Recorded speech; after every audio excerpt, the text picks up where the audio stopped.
Hello दोस्तों, आज का हमारा टॉपिक जो है बीए फर्स्ट सेमेस्टर का जो एग्जाम होने वाला है और कल जो जिस बच्चों का हिस्ट्री एग्जाम है और जो आगे जो एग्जाम होने वाले हैं उस एग्जाम में जो आपके टॉपिक छूट गए थे, जैसे मैंने आप लोगों को वैदिक काल पढ़ा दिया था, पाषाण काल पढ़ा दिया था, हड़प्पा काल पढ़ा दिया था। हड़प्पा काल और के बाद वैदिक काल की जब शुरुआत होती है तो वैदिक काल के बाद आपका दो नए धर्मों का उदय होता है, उसके बारे में मुझे पढ़ाना था। तो आज की वीडियो में आप लोगों को वैदिक काल के बाद जो है दो नए धर्म आए थे, एक आपका बौद्ध धर्म और एक आपका जैन धर्म। इन दोनों धर्मों के विषय के बारे में आपको विस्तार पूर्वक बताऊंगा। अगर आपके एग्जाम में ये क्वेश्चन आए तो आप क्वेश्चन को आराम से करने में सक्षम होंगे। अगर आप क्वेश्चन को आराम से पढ़ेंगे, चीजों को वीडियो को देखेंगे तो आपको समझने में दिक्कत नहीं आएगी और 100% में तो नहीं लेकिन 99% कहूंगा कि क्वेश्चन आपके एग्जाम में आने वाला है। तो वीडियो अगर आपको पसंद आए तो लाइक और शेयर जरूर करें। दोस्तों, प्राचीन भारतीय इतिहास के दौरान हमने देखा कि दो धर्मों का उदय हुआ, एक तरफ बौद्ध धर्म और एक तरफ जैन धर्म। जिनमें जैन धर्म का विकास सबसे पहले हुआ था।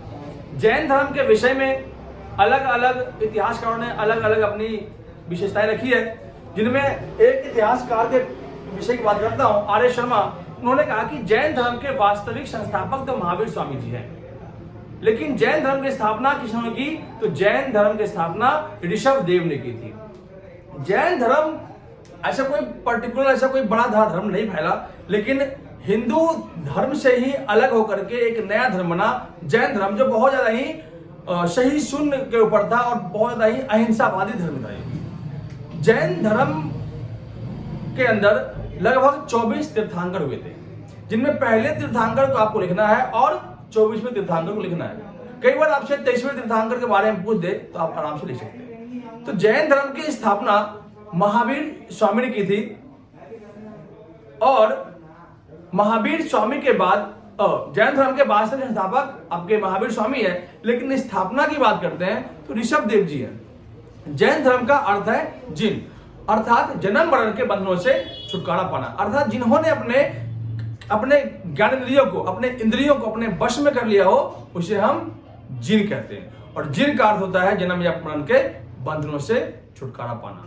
तो जो आपके ऋषभ देव थे, उन्होंने जैन धर्म की नींव रखी थी, लेकिन जैन धर्म का विकास उस समय में हो नहीं पाया था। जैन धर्म का विकास हुआ कब? तो आपके जब महावीर स्वामी आए थे। महावीर स्वामी से पहले एक तीर्थंकर और आए थे, इनका नाम था पार्श्वनाथ, वो 23वें तीर्थंकर थे। 24वें हमारे महावीर स्वामी थे। महावीर स्वामी जी जैन धर्म के वास्तविक संस्थापक माने जाते हैं। महावीर स्वामी का जन्म बिहार के कुंडल ग्राम में हुआ था। बिहार का अगर मैप देखेंगे आप तो बिहार के कुंडल ग्राम में आपका महावीर स्वामी का जन्म हुआ था। ये आपका अमन बिहार का मैप है। बिहार के मैप में आप देखोगे ये नदी गंगा बहती है और इस जगह पे आपका क्षेत्र है वैशाली का। वैशाली के अंदर वैशाली वही जो बज्जी के और लिच्छवी गणराज्य की राजधानी थी। इसी वैशाली में एक जगह है कुंडल ग्राम।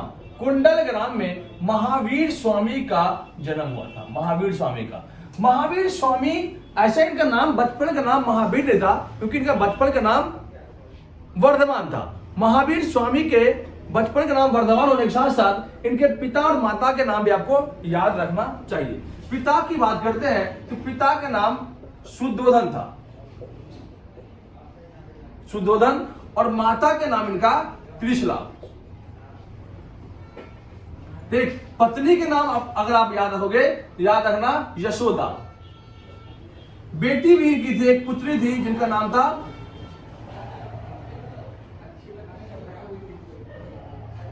प्रियदर्शनी। इसके बाद इनका दामाद जिनका नाम था जमाली। ये इनके मूल नाम हुए। महावीर स्वामी बचपन से ही काफी अलग स्वभाव के थे। इनकी वीरता को देख करके इनका नाम महावीर का नाम रख दिया गया। जब ये बड़े हुए तो 27 से 28 साल की उम्र में महात्मा बुद्ध की तरह इन्होंने अपने घर बार को त्याग कर दिया। घर बार त्याग करने के बाद महावीर स्वामी ने अलग से जैन धर्म में प्रवेश कर लिए। कुछ इतिहासकारों का मानना है कि महावीर स्वामी विष्णु के अवतार माने जाते हैं। महावीर स्वामी जी काफी ज्यादा ही मेहनती प्रवृत्ति के लोग थे। ये ऐसे विचारों को फैलाया कि इनके टाइम में जैन धर्म का काफी ज्यादा ही विकास हुआ। जब इनकी बेटी प्रियदर्शिनी आई थी तो इनका दामाद जो हुआ जमाली इनका पहला शिष्य बन गया। महावीर स्वामी लगभग 12 वर्ष तक कठिन तपस्या करने के बाद इन्हें एक कैवल्य की प्राप्ति हुई, अर्थात ज्ञान को इनको अर्जन हुआ। ज्ञान प्राप्ति करने के बाद महावीर स्वामी ने लोगों को तरह तरह के उपदेश दिए। इन्होंने प्रमुख रूप से 5 व्रतों का सिद्धांत दिया। उन्होंने कहा कि हमें हिंसा नहीं करनी चाहिए, उन्होंने अहिंसा पर बल दिया। इन्होंने कहा सत्य बोलो, सत्य पर असत्य पर इन्होंने रोक लगा दिया। अमिर्षा मतलब झूठ ना बोलो, इसके अलावा चोरी ना करो, ठीक। इसके अलावा इन्होंने कहा कि हमेशा सत्य बोलो और ब्रह्मचर्य का पालन करने का नियम रखो। इन्होंने जैन धर्म को इस प्रकार फैलाया। इन्होंने यह भी संदेश दिया कि जो आपके लोग हैं अनाज उगाते हैं वो भी हमारे लिए उगाना पाप है, क्योंकि उसमें भी जीव की हत्या होती है। ये बहुत ज्यादा ही संवेदनशील लोग हैं, बहुत ज्यादा ही अहिंसा की प्रवृत्ति के माने जाते हैं। जैन धर्म बाद में 2 भागों में बढ़ता है, एक का नाम होता है श्वेतांबर और एक का नाम होता है दिगंबर। श्वेतांबर वे लोग होते हैं जो सफेद वस्त्र धारण करता है और दिगंबर वे लोग होते हैं जो आकाश को ही अपना वस्त्र मानता है और वो नग्न रहते हैं। भारत के अंदर जैन धर्म अपनाने वाले प्रमुख शासक थे बिंबिसार, चंद्रगुप्त मौर्य और अलग अलग तरह के लोग थे, लेकिन सबसे अधिक जो जैन धर्म का विकास हुआ वो चंद्रगुप्त मौर्य के टाइम में हुआ। मौर्य वंश के प्रथम संस्थापक चंद्रगुप्त मौर्य ने स्थूलभद्र के सहायता से जैन धर्म को अपनाया। स्थूलभद्र और भद्रबाहु ये 2 जैन धर्म के प्रमुख व्यक्ति थे। एक का नाम था स्थूलभद्र और एक का नाम था भद्रबाहु। इनके नाम से ही आपको स्वभाव चलता हुआ पता। स्थूल से श्वेतांबर हो सकता है। श्वेतांबर कैसे? तो स्थूल मतलब सज्जन लोग सफेद वस्त्र धारण करता है, और भद्र जो भद्रा दिखता है वो दिगंबर अर्थात नंगे दिखते हैं, नंगे दिखने वाले हमें भद्रा दिखता है। तो भद्रबाहु जो थे दिगंबर के प्रवर्तक थे। स्थूल भद्र और भद्रबाहु के संरक्षण में जैन धर्म के 2 भागों में बट गए, श्वेतांबर और दिगंबर। इसके बाद जैन धर्म का उतना अधिक विकास नहीं हुआ, क्योंकि इनमें इतने ज्यादा ही अहिंसा के नियमों को रख दिया कि लोग इनको आगे फैला नहीं पाए। इसके बाद अगले जो धर्म हुए आपके वो हुए बौद्ध धर्म। बौद्ध धर्म के संस्थापक महात्मा बुद्ध जी थे। महात्मा बुद्ध का जन्म नेपाल के लुम्बिनी में हुआ था। नेपाल के लुम्बिनी में इनका जन्म हुआ, और आप मैप बना करके एग्जाम में हमेशा दिखाएंगे कि कहां पे महात्मा बुद्ध जन्म हुआ, इन्होंने कहां का उपदेश दिया और कहां पर अपने धर्मों का प्रचार किया, वो आप एक बार देख लेंगे।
अगर हम देखते हैं तो ये आपका लोकेशन आपका बिहार का है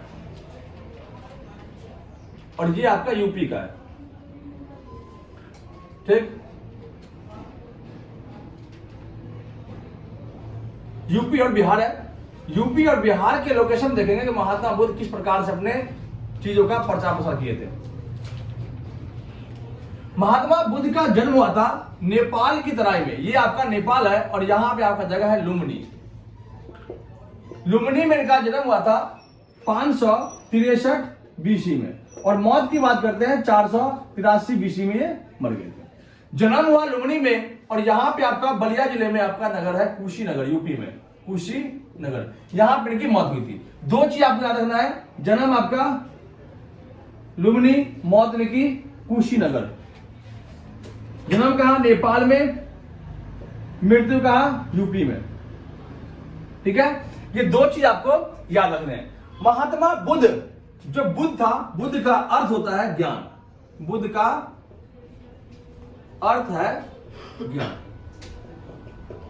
महात्मा बुद्ध ने बौद्ध धर्म अपनाया और बौद्ध धर्म के सिद्धांतों को स्थापित किया, और महात्मा बुद्ध एक अलग से एक धर्म की स्थापना की। महात्मा बुद्ध का बचपन का नाम सिद्धार्थ। एक चीज मैंने गलत बोल दिया था, महावीर स्वामी के जो पिता थे उनका नाम सिद्धार्थ था। शुद्धोधन जो थे वो आपके बौद्ध धर्म के महात्मा बुद्ध के पिता का नाम था। ठीक है, महात्मा बुद्ध के पिता का नाम सिद्धार्थ, महात्मा बुद्ध के बचपन का नाम सिद्धार्थ, माता का नाम महामाया। महामाया इनकी माता थी। इसके अलावा अगर बात करते हैं, महात्मा बुद्ध के पिता का नाम शुद्धोधन, माफ कीजिएगा मैंने शुद्धोधन बताया था उसमें, लेकिन उसमें लिखना आपको सिद्धार्थ, शुद्धोधन। इसके बाद पत्नी का नाम वहां यशोदा था, तो यहां आपको यशोधरा लिखना है, यशोधरा। ठीक, इसके बाद बेटा इनका था, उनकी बेटी थी, इनका बेटा था, बेटा का नाम राहुल। ठीक, इनके बेटे की शादी नहीं हुई थी। अगर बात करते हैं प्रथम शिष्य की, तो प्रथम शिष्य इनके थे आनंद, अंगद। ठीक, गुरु आनंद थे, आनंद इसके प्रथम शिष्य थे। अब हम लोकेशन देखेंगे कि महात्मा बुद्ध का जन्म के बाद लगभग आपके 28 वर्ष की अवस्था में इन्हें ज्ञान की प्राप्ति हुई बौद्ध गया में। कहां पे? बिहार के बौद्ध गया में इन्हें ज्ञान की प्राप्ति हुई। इन्होंने सारनाथ में अपना पहला उपदेश दिया। जिस प्रकार से महावीर स्वामी जो है 12 वर्ष तपस्या करने के बाद उन्हें ज्ञान प्राप्ति हुई, ये 6 वर्ष तपस्या करने के बाद उनको ज्ञान का अर्जन हुआ। 6 वर्ष के बाद ये सुजाता नामक कन्या के हाथ से खीर खाकर के अपने उपवास को तोड़ा और इन्होंने लोगों को मध्यम मार्ग पर जोड़ दिया। इन्होंने कहा कि हमें शरीर को अधिक से अधिक कष्ट नहीं देना चाहिए, हमें भगवानों की पूजा भी करनी चाहिए और हमें भगवान की पूजा इतनी नहीं करनी चाहिए जिससे हमारे शरीर को नुकसान हो। हम अपना पेट भर के ही पूजा कर सकते हैं, लेकिन उन्होंने ये भी नहीं कहा कि हम भर पेट कर सकते हैं। आप खाना इतना खाओ कि आप आराम से अपने शरीर को आगे तक बढ़ा सकते हो। महात्मा बुद्ध ने लोगों को संदेश दिया कि हमें जीवों के प्रति हमेशा सहनशील रहना चाहिए, हमें हिंसा नहीं करनी चाहिए, हमें माता पिता और गुरुजनों का हमेशा कहना मानना चाहिए, हमें जो है दूसरे के भले के लिए सोचना चाहिए, हमें कभी भी पाप के रास्ते पर नहीं आना चाहिए। इन्होंने कहा कि संसार जो है दुखों का घर है, कहा कि दुख के कारण तृष्णा, वासना ये सब मिलते हैं। महात्मा बुद्ध की बात करते हैं कि महात्मा बुद्ध ने सभी सुखों को त्याग करके एक सन्यासी का जीवन बिताना पसंद किया, क्योंकि जब ये राजमहलों में थे तो राजमहलों के चीजों को ये नकार दिए और एक ऐसे जीवन बिताए जो एक आम इंसान जीना पसंद करता है। कहते हैं कि जब वही इंसान, कहने का मतलब है कि वही इंसान सक्सेस करता है जो सफलता पाता है जो कष्ट को देखता है। ठीक, लोहा कितना भी मजबूत क्यों ना हो, जब वो शेप तभी लेता है जब उसे गर्म किया जाता है। जितना गर्म करोगे लोहे पे चोट उतना मारोगे उतना उसका आकार बदलेगा। कोई भी इंसान हो, अगर प्रवृत्ति में वो कितने भी अमीर क्यों ना हो, लेकिन वो महान तभी बनता है जब वो महानता का कार्य करता है। तो महात्मा बुद्ध एक ऐसे इंसान थे जिन्होंने महान कार्य करके लोगों को उपदेश देने का प्रयास किया। जीवन में उन्होंने सब कुछ छोड़ करके एक अलग दुनिया को देखने का प्रयास किया। उनका मानना था कि इन संसारिक दुखों में हमारे पास कुछ नहीं है, हम आए अकेले हैं और जाएंगे भी अकेले। महात्मा बुद्ध के जो माता थी महामाया, मरने के जन्म के बाद 7वें दिन के बाद उनकी माता की मौत हो जाती है। महात्मा बुद्ध अपने माता को ढंग से देख नहीं पाते, 7 दिन का बच्चा क्या देगा। उनकी मौसी गौतमी ने उनका लालन पालन किया। गौतमी के लालन पालन से उनका नाम हो गया गौतम, और जब उन्हें ज्ञान की प्राप्ति हुई उनका नाम हो गया बुद्ध। बुद्ध का बेटा हुआ राहुल। राहुल भी मर गया था, पत्नी ने उनको कहा कि हमारे बेटा वापस दे दो, कहा नहीं हमसे ये नहीं होगा, क्योंकि जो बेटा जो चला गया वो चला गया। बाद में उनकी पत्नी और उनके मौसी और उनके पिता भी उनके शिष्य बन गए। दुनिया का पहला ऐसा पिता होगा जो अपने बेटे को इस रूप में देखा कि वो अपने बेटे के अधीन हो गया, अर्थात अपने बेटे को के प्रति जो है झुकाव प्रतीक हुआ। लेकिन दुनिया में आज तक कोई भी पिता जो है अपने बेटे के अधीन शिक्षा लेकर नहीं रहता। लेकिन महात्मा बुद्ध के पिता शुद्धोधन ऐसे इंसान थे जिन्होंने अपने बेटे के अंदर आकर के शिक्षा लेना शुरू कर दिया। महात्मा बुद्ध ने एक से एक लोगों का मतलब मन बदल दिया। जैसे कि महान अंगुलीमाल डाकू की बात करते हो, उनका भी मन बदल दिया, वो कहानी है, ठीक है। इसके बाद बौद्ध धर्म का विकास जो है बाद बाकी बहुत अच्छे तरीके से हुआ। बौद्ध धर्म के प्रवक्ता थे, जब महात्मा बुद्ध आए थे उस टाइम पे शासक थे आपके दो, एक का नाम था बिंबिसार और इसका बेटा था अजातशत्रु, ठीक। बिंबिसार को मार दिया अजातशत्रु ने। अजातशत्रु जो है बुद्ध से शिक्षा लेकर के बौद्ध धर्म अपनाया और इसने पहली बौद्ध सम्मेलन राजगृह में स्थापित किया। राजगृह में बौद्ध सम्मेलन आयोजन करने के बाद इसने बौद्ध धर्म का फैलाना शुरू किया। बौद्ध धर्म के 4 सम्मेलन हुए थे, एक आपका राजगीर में, एक आपका वैशाली में, एक आपका पाटलिपुत्र में, एक आपका कुंडल वन अर्थात कश्मीर में। कुंडल ग्राम नहीं, कुंडल वन। जब पहली संगति हुई थी राजगृह में, अजातशत्रु इसके शासक थे, उसमें शासक था भारत का, और इसके गुरु जो थे वो थे महाकश्यप जी।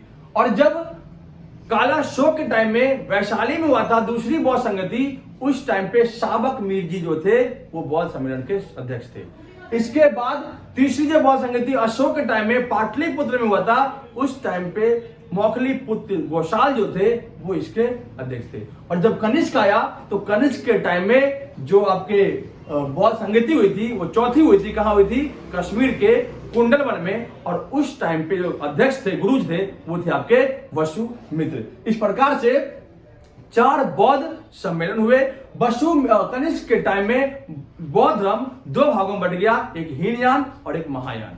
इनके प्रमुख शिक्षाओं की बात करते हैं तो अशोक की जो धम्म नीति है, अशोक के 13वें शिलालेख में कलिंग युद्ध के बारे में बताया गया है कि अशोक ने किस प्रकार से बौद्ध धर्म अपनाया और बौद्ध धर्म का प्रचार प्रसार किया।